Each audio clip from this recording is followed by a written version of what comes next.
Now to an NBC 15 reality check, uncovering more in this exclusive report. Your taxpayer dollars were connected to a children's swim program linked to a convicted child molester. Mobile and Mobile County pledged at least $5,500 to Cedric McMillan's nonprofit called the Overlook Swim Club. Well, today, NBC 15's Nicole Fierro pressed the council on what it's doing to make sure it does not give convicted criminals our hard-earned money. Nicole? Greg, the short answer is nothing, but the council vice president says there's a reason why.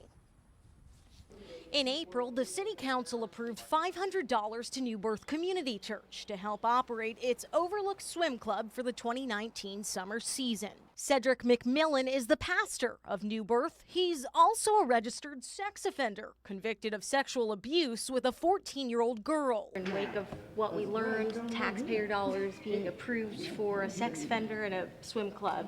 I see it a little different. Okay. I have to look at it from the perspective in which it was brought to my attention.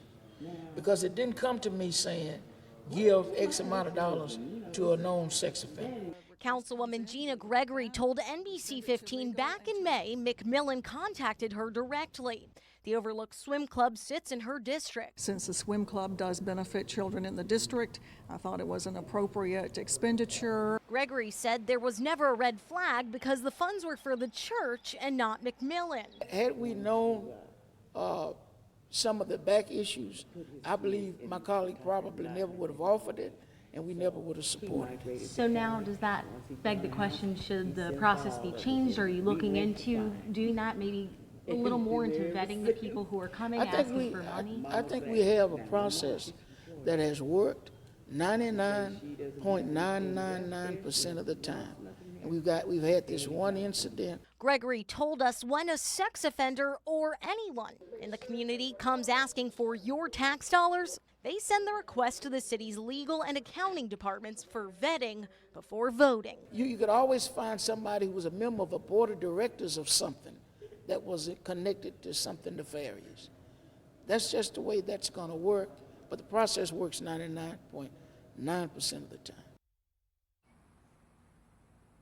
It is worth noting that while the council approved the money, it never actually went to New Birth because they didn't complete the paperwork. And a woman just came up to me here. She says that she's the owner of this pool, and she says Cedric McMillan is never here on the premises with children. She also tells me that New Birth is only a part owner in this pool. Reporting live in Mobile, Nicole Fierro, NBC 15 News.